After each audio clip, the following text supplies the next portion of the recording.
didn't listen to a word I said. So defensive. And I said, Mom, my whole life, like we have never, as a family, traditionally, we've never talked about issues that we have. If anybody has an issue, they sweep it under the rug, and then somebody gets in a fight and blow up. We start yelling and cussing at each other and call it okay and never talk about it. That's not healthy. That's not healthy. That's not good. So we got in this huge fight. It was really awkward. We still haven't worked it out. Like, we're in the middle of the awkward tension right now. We talked on the phone today. It was weird. And all I want to say is, like, you're doing the same thing. The same reason we got in a fight is, like, right now. Like, you won't talk to me about why you're upset. So anyways, how old am I? 27 years of that. Like, it will jack you up. Yeah. So anyways, we fight in my family for open communication because if you don't talk about stuff. It's very upset that you can hear that. Oh, yeah, I love it. Yeah, the toilet just flushed for y'all in the background. I love it. This is a real podcast. So, anyways, that's why we parent, and that's why I say we, me and my wife, we don't want things swept under the rug. We don't want things not talked about. Because the lie is, well, if I don't talk about it, I'm not judging you or I'm not confronting you about your opinion. So I'm being a better person by not talking about it.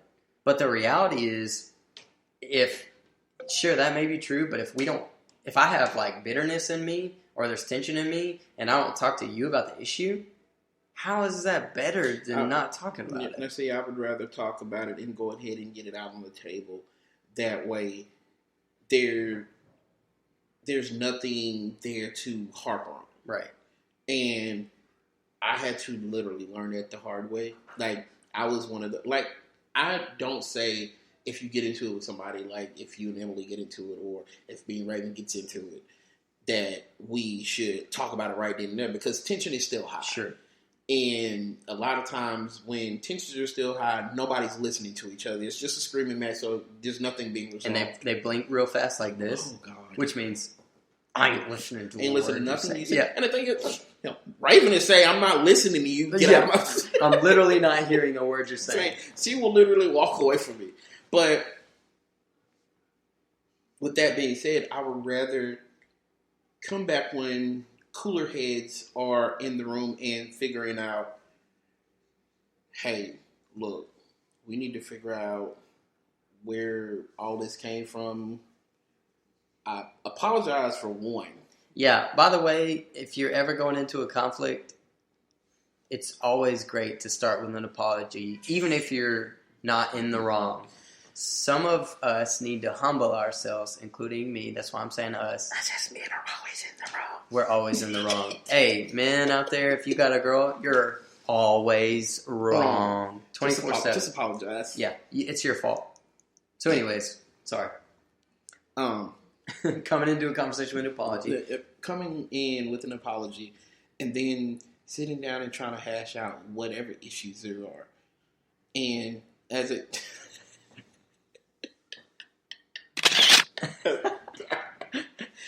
Dude, that picture is hilarious. Sorry, y'all. Coming into a conversation with an apology. Never go to bed mad at your spouse. Yeah. That is one thing that I've learned. I haven't always practiced it, but it's something that I'm trying to, incorporate into this walk that I'm going through. For sure.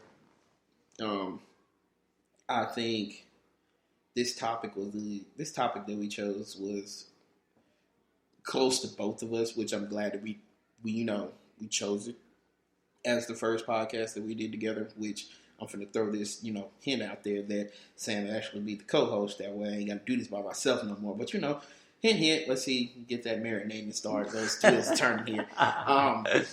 But it was a good one. It was good. Because I think it sheds light on a lot of things that a lot of people in both of our communities actually go through. Right. And I can only say, I don't know what it's like to live in a white household or in a white community. Yeah. I still feel a little awkward. And even though I talk to you guys every day, I still feel awkward just holding a random conversation with a random white person. At church? Yes. I'm That's not fair. going to lie to you.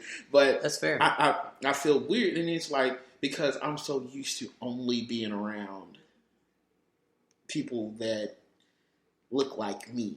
Yeah. And go through the things that I go through. And it's opening my eyes up to seeing we're not that much different. Right. We all go through the same thing. Just because our demographic is different doesn't mean that you can't relate to what I've been through or what I'm going through. For sure. Which I think is a huge societal lie in general. Yeah. Like, I definitely believe that, and I know you probably believed it too. Yeah. And honestly, most of my friends from either Northwoods or just in general that have grown up like in lower income areas, I know they don't ever say it, but I know that the tension is This white boy don't know. Yeah, you don't know nothing. You don't understand. Yeah, I probably don't know what you've gone through, but I guarantee our stories are similar. Like, this is literally a picture of, we grew up in two really different places, but had pretty much identical issues. Yeah. Right? And we're both still, like, struggling with it. Yeah. We're both still trying to figure out what the right answer. Maybe struggle is not the right word, because I think we're on the other side, like, understanding, getting freedom from it, because we were talking about it without crying, obviously. But, you know, it's a process. Like, it's a process. And it's interesting because I feel like traditionally, like, white people, especially in the suburbs, will fake it so hard. But I love hanging around black people because they're real, bro. Like, it's so fun because I would rather if somebody told me to my face, like, I hate you, that is so much better than someone putting on a fake smile being like, oh, you want to come over for dinner and hang out? I love hanging out with you. Like, no, you don't. You want to kill me. Like, I'd rather you tell me that you hate me. But, yeah, I mean, I'm kind of derailing a little bit. But, yeah, I agree with you. I mean, it's been good to hear, being raised differently, but the same perspective. And, yeah, I mean, it's interesting when, like, very rarely, I would say, I think I can speak to this, very rarely do white people think, I'm the only one in this room that looks like me. Like, I'm the only white person in this room. I'm the only black person in this room. That's a rare thought for white people, especially at our church, because right now, the demographic it's mostly white. It's mostly white now. You probably got like a 10% ratio of black people that's coming in. And it's better because it was like 5 before. We're growing. Yeah. So that's one of our pastors, like, literally his goal is like, I want our church to look like our city, and it doesn't. And we know that. So we've got to get out and be in Northwoods and hang out. You know what I'm saying? So that's one of our goals. But at the same time, if you can't relate, it's not going to work. No. Like, nobody's coming. And the thing is, I feel like it's not even the fact of relating. It's the fact of getting out and listening to someone's story instead of automatically assuming, put them in a box, and saying, "Oh, well, I know how you feel or where you're coming from," because no, you don't. And I have to catch myself from saying that to people is, "Oh, I know how you feel." How the heck do you know how they feel if you've never been through it? Yeah, you can't say that. Don't say that, because now you're putting yourself out there as you do know. And when this person comes to you, you don't even know what you don't even know what type of advice to give them or how to even get through it, because you faked who you were to this person. Right. And now that you don't know what to do, you're looking stupid, and this person have read through what you said now. Yeah. And you're not really helping, you're hurting at that point, because y'all have had a fake relationship, and when it comes down to it and there's a real situation, they're not coming to you. No. They don't feel like they can come to you. And that's why a lot of people shut down now. Yeah. And that's the whole topic. That was the whole purpose of this podcast, is getting people to be comfortable coming and talking to someone that they can actually relate to, instead of trying to sweep it under the rug, hide it, and basically act like there's nothing there or nothing's wrong. Although society tells us to shut up, and especially when it comes down to men, it tells us to shut up and man up. Yeah.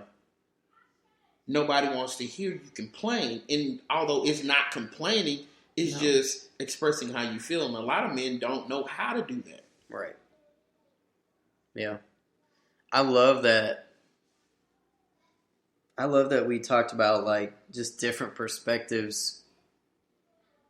Especially, I like that we talked about race at the end, because, like, we have almost the exact same story. Yeah. And now I'm thinking there are so many other topics that, like, we need to talk about where it's probably starting points are, like, way far apart, but the ending is probably exactly in the middle, just like this topic was, right? Yep. But he's saying co-host. That's right. I just, man, like, it's gotta happen. Like, it's gotta happen. And I hate to keep jumping on, like, the, like, race topic, but when my white friends come to me and say, like, well, why were they uncomfortable in the room? If they're talking about, like, a black person in the room, why were they uncomfortable? Like, it was fine. Nobody was doing anything weird. And I'm like, how many rooms have you been in where you're the only white person? Tell me. And they're like, maybe one in my life. And I'm like, and how did you feel? And they were like, pretty uncomfortable and scared. I'm like, scared because of the people in the room? No. Scared because I was the only one that was my color? I'm like, well, duh. You answered your own question. Exactly. So if you have a hard time, like, empathizing with someone in the room, think about a time that you've been the only person in the room that looks like you, smells like you, talks like you. Like, it'll humble you so quick. Yep. Absolutely right. And that's one of the things where like I said, I try to get out and be diverse in my friendships and getting to know different sides and different people, because, like I said, I've only hung around my own. Yeah. And sometimes it takes learning something different to actually help your own. That's good. That'll preach. Oh, hold up. Is this it? Yep. That'll preach. Shout him down, y'all. Guys, this has been a wonderful, wonderful episode. Sam, you got to do this again? Yeah, I'm down. We got to do this again. I say we get like a comment, or somebody sends in ideas. We got to do a suggestion box. Yeah, and I think I got to look it up or something. But we got to do a suggestion box, because if not, we're gonna run out of topics, and I don't want to run out of topics. Man, let us know what y'all want to hear. Man, please do. We'll talk about anything. Anything in that spectrum. I mean, and when I say anything, this is why it's called Real Unscripted. This is exactly why I named it this, because there's no topic that will go untouched. Anything goes. As long as it's somewhat family friendly. So I am kind of changing the direction in this podcast, because the first season was wild, and it was one of those getting out there and getting my feet wet. But now that I'm starting to get the hang of this, guys, me and Sam, we're going to take this thing to a whole nother level. So, with that being said, that's our time. We're out. That's our show. Thanks for having us. For Mr. CD and for Sam Styles, Mr. Sam Styles. Peace. And remember, if it ain't real, then it ain't unscripted. Deuces.